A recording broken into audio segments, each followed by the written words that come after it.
فكرة إن أكون مستثمر فكرة مش صعبة. عندي صحابي بيستثمروا في البورصة، بيشتروا أسهم ويحتفظوا بيها لحد ما السعر بيزيد وبيكسبوا من وراها مكاسب كبيرة. مش لو عملت زيهم أبقى كده مستثمر؟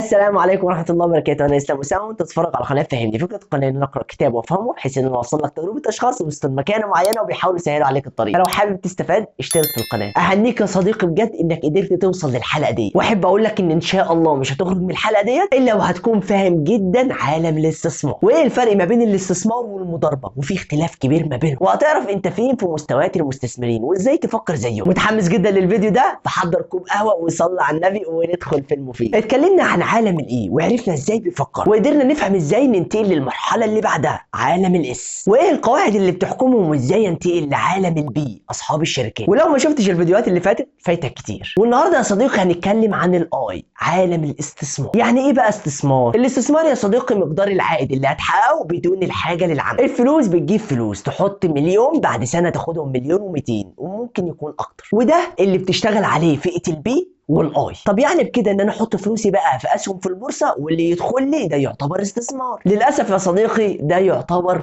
مضاربه. امال امتى بقى يبقى استثمار؟ الاستثمار انك تحط فلوسك في اصل، وكل ما الشركه تحقق مكاسب فده بيدخل لك فلوس اكتر. يعني مثلا واحد من صحابي او واحد انا عارفه عنده شركه، ممكن ساهم معاه بفلوس، الشركه نجحت وحققت مكاسب فرصيدي عمال يزيد، وكل ما الشركه دي تحقق مكاسب اكتر كل ما رصيدي بيزيد اكتر. هو ده الاستثمار الحقيقي. مثال تاني، اشتريت شقه وقمت مأجرها فبيدخل لي دخل شهري، فالعائد اللي بيدخل لي من الشقه ده يعتبر استثمار حقيقي. اما المضاربه فهي عامله زي الرهان، تشتري اسهم لا اما تستنى عليها شويه سعرها يرتفع اكتر، لا اما تبيعها وانت ونصيبك بقى. طب ما هو كده اقدر اقول ان في فرق ما بين التفكيرين. ايوه انت كده بدات تفهمني. تفكير المستثمر دايما لما يدخل اي مشروع بيحسب امتى هياخد الفلوس ديت وايه النسبه اللي هياخدها على الفلوس اللي هيحطها، بخلاف التاني بيحط فلوسه ويستنى فتره ويا صابت يا خاب، وممكن يستنى كتير عشان فلوسه ترجع له تاني بالخسائر اللي حصلت. طيب هو انا المطلوب مني اعمل ايه برضه؟ هو مش المطلوب انك تعمل حاجه، هو الفكره انك تركز عن انك ما تشتريش الاسهم، ولكن اشتغل على انك تخلق الاسهم اللي بيشتريها الاخرون فتحقق مكاسب كبيره، وده اللي قال عليه روبرتس. فدايما خلي كل همك انك تدور تخش بحصه في راس المال في شركه بتحقق مكاسب، والشركه دي قدام ممكن تطرح اسهمها في البورصه، وبكده هتشتري ناس اسهم وانت قدرت تخلق اسهم وتحقق مكاسب. وده ياخدنا لنقطه مهمه، هل الاستثمار في الاصول بس ولا في حاجه تانية؟ احب اقول لك يا صديقي ان الاستثمار في كذا حاجه. ممكن يكون الاستثمار في التعليم، بتستثمر في دراستك، ممكن تدفع فلوس عشان تشتري كورس وتحضر محاضرات تتعلم منها وتنمي مهارات. ممكن الاستثمار في تعليم اولادك وده بيعود عليك بالنفع لما بيكبروا، او انك تستثمر في شهادات عشان لما تيجي تطلع معاش يجي لك مبلغ تقدر تعيش بيه،